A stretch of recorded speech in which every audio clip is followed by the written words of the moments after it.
everybody. Pastor Randy here. Welcome to Making It Simple. It's a beautiful Monday. Hope your week is off to a great start and that you had a great weekend.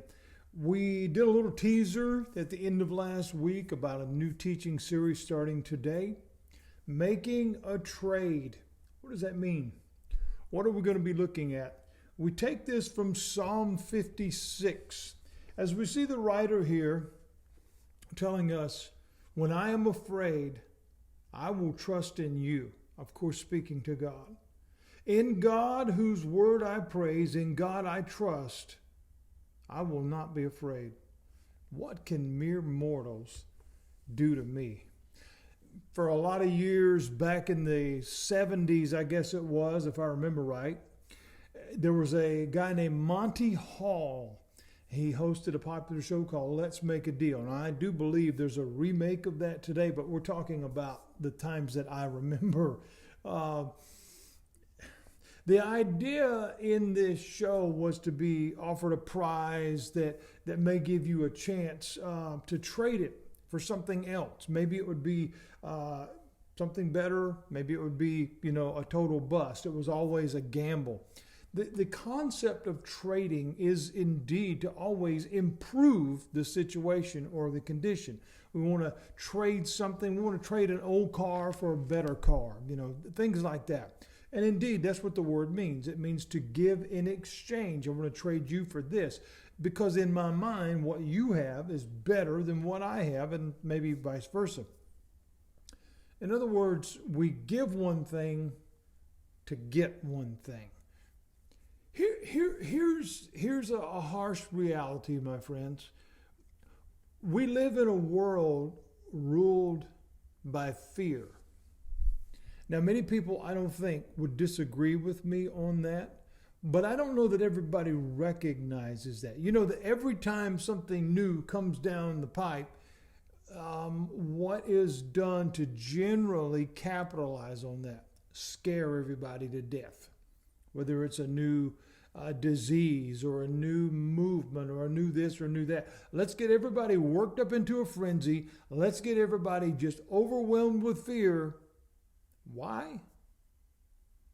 It's easier to control. That's the bottom line. And that's what we see. It has long been the tool of the enemy to keep many from moving forward, to keep many hindered in their progress. In other words, he wants to place a permanent stall on your life so that you don't get anything done. And I'm not talking about a simple caution where things are thought out. Well, let me think about it before, look before I leap kind of thing. We're not talking about that. We're talking about true fear. Fear that cripples. Fear that paralyzes, fear that even can kill, whether physically, literally, and certainly emotionally. Fear that robs us of the joy that God gives us. We find our writer here in Psalm 56 wrestling with fear. Why? Because it's real. He's surrounded by his enemies, and there doesn't seem to be a good way out. Have you ever felt that way? Because that seems like life. Sometimes it looks like we go around every corner and there appears to be a new challenge, a new roadblock, a new stumbling block, something that strikes a fear in us, meaning, I don't know if I can do this. I don't know if I have the ability to go this route. It can be a person that is striking fear. Well, I can't go over there because that person's too big, or that person looks mean, or that person, has a bad reputation. I've seen that so many times over the years, and sometimes it was true, and sometimes it was just all hype, and the person was really, it was just all steam, and their bark was way worse than their bite. But see, fear doesn't allow us to operate like that. Fear doesn't allow us to see that, because fear doesn't allow us to pursue the answer.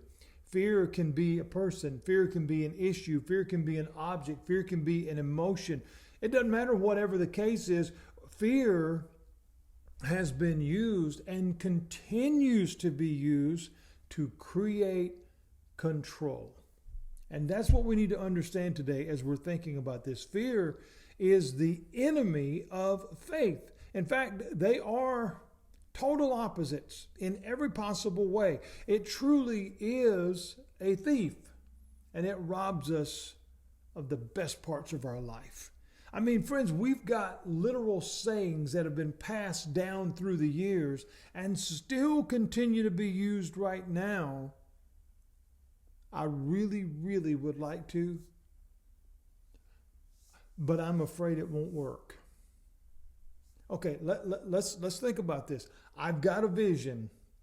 I've got a plan. I've got a clear picture in my mind of what this could look like, this project, this whatever, it doesn't matter, this business model, all these different things, this idea that could really, really change my life, maybe the lives of others. But I'm allowing fear to rob me of that vision. I'm allowing fear to rob me of that initiative to move forward because it might not work. How will you ever know if you don't try? Oh, that sounds really fun. That sounds really good, but man, I'm scared to death to even get started.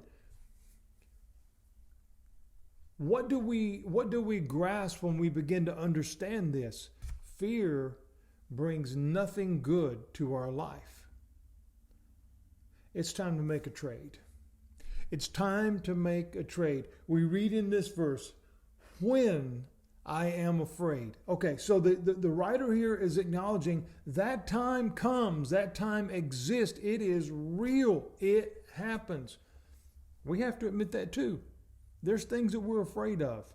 Okay, but we're not talking about phobias, okay? Everybody's got one of those. Maybe it's being up on a high ladder. You don't like that. That doesn't feel good. I'm not a real big fan of that.